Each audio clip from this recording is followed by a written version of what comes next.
She looked me in the eyes that evening, voice barely above a whisper, and said the words that ripped the floor out from under my life. I faked your signature for my brother's car loan. For a moment I thought it was some twisted joke, one of those reckless confessions people make when drunk or dramatic, but the way her hands trembled, the raw panic in her face, and the sudden, awful stillness in the room told me this was real. That sentence was the hook that dragged everything I trusted into the light and revealed how fragile love can be when mixed with desperation.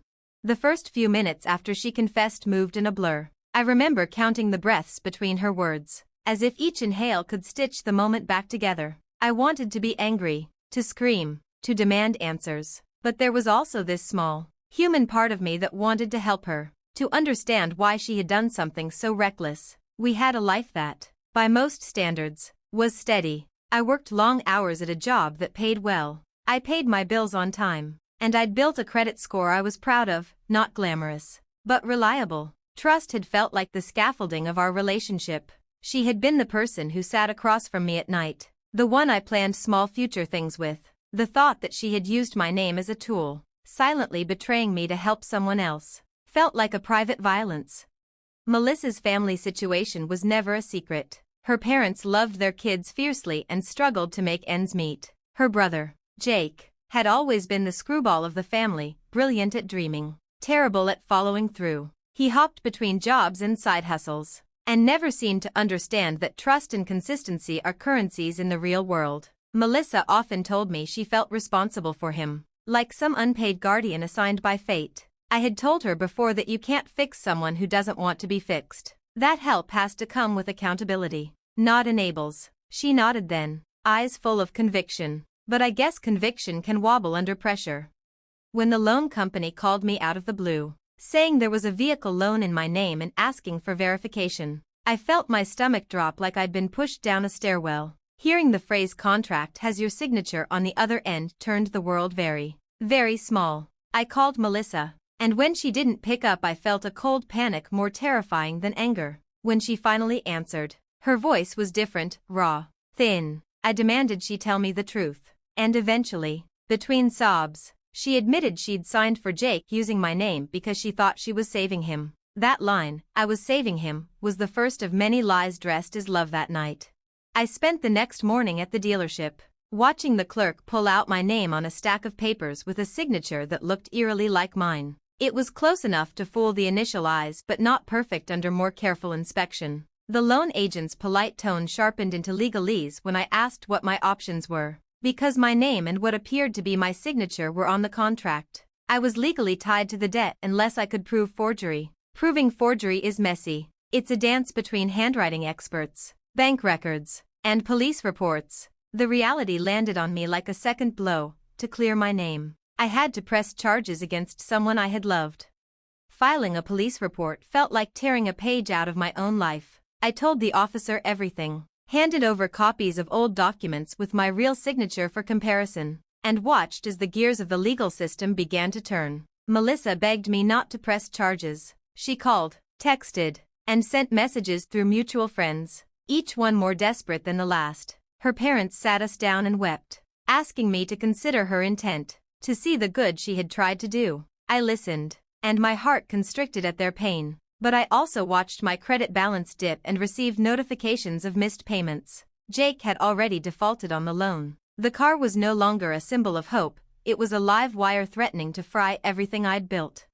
When the case went public, the fallout for Melissa was swift and merciless. Her employer, a small finance office where trust is currency, placed her on leave the moment they learned about the charges. Within days she was gone from the job entirely. Friends, some shocked, some judgmental, started giving her space that soon became distance. Rumors spread in a way that made them feel like facts. And the family that had once rallied around each other now had undercurrents of blame and resentment. The irony was brutal. She had committed fraud to protect someone who'd been unreliable. And in doing so she lost access to the very support network she'd been trying to preserve.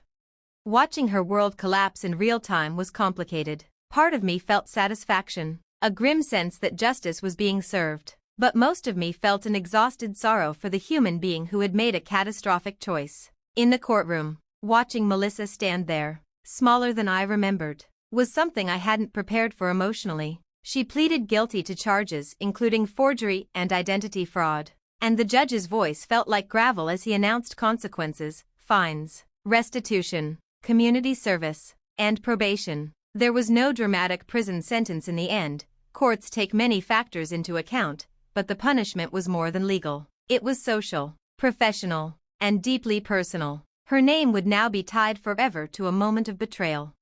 The legal consequences were only the beginning. Her finances went into a downward spiral. Without her job, she cobbled together part-time work and odd gigs, but the stability that had allowed her to live independently evaporated. She moved back home with her parents, and while they tried to be supportive, I could hear the strain in their voices when mutual friends called to ask about the fallout. Jake, the supposed beneficiary, had to confront his failure. The car was repossessed. His business idea evaporated. And for the first time he faced the real consequences of his bad decisions. Instead of the triumphant narrative Melissa had imagined, saving her brother, creating opportunity, we watched the dominoes fall in the exact opposite direction.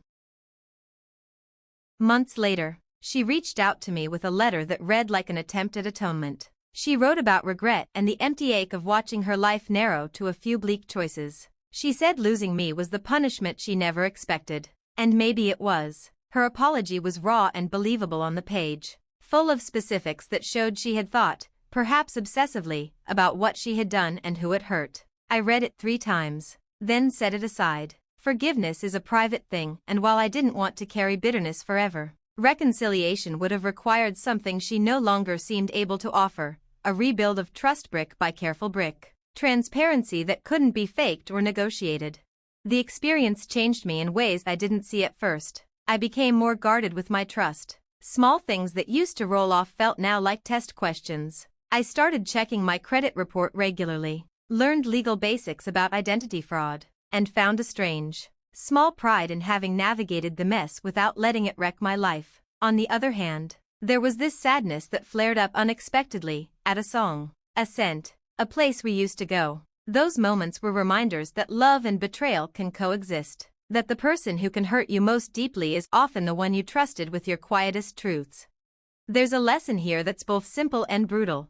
Intentions don't erase consequences. Melissa probably believed she was doing the right thing, helping family, protecting someone she loved, and yet the outcome was ruinous. Love can make us do reckless things, but it doesn't grant moral immunity. If you love someone, honesty is the first currency you should trade in. Lies, even those born of compassion, corrode everything they touch. If she had come to me and told the truth, the solutions would have been messy but possible, co-signing with full consent and understanding, helping Jake find a legitimate path, or even deciding against it together. Instead, she chose a secretive shortcut that became a chain.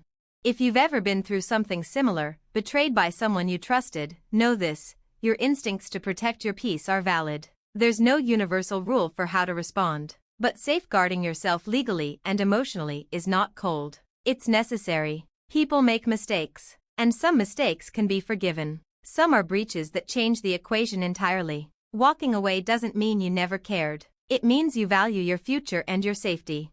In the end, Melissa's life didn't just fall apart because I pressed charges. It unraveled because of a choice she made at the intersection of fear and love. She lost her job, her reputation, and the relationship we had built. Jake learned a harsh lesson about accountability, and I, left with the pieces, learned to be careful with the kind of faith I extend. I don't hate her, I don't carry that kind of energy, but I also don't pretend the wound didn't leave a scar. Scars are proof of survival. They map the places where you were hurt and healed, and in some small way they remind you what to guard. If this story resonates with you, remember to value transparency above quick fixes. Trust is fragile, and once broken it rarely mends in the same way. If you're in a relationship where desperation is pushing someone towards secret decisions, insist on honesty. It might feel like a rough road, but it's the path that keeps both people intact. For Melissa, the lesson came at a very high cost. For me, it's a lesson about boundaries, about the hard kindness of putting yourself first when someone else's choice threatens your life. If you found this story meaningful or it helped you process something similar, please like and subscribe for more real-life stories about trust, betrayal, and the complicated work of moving on.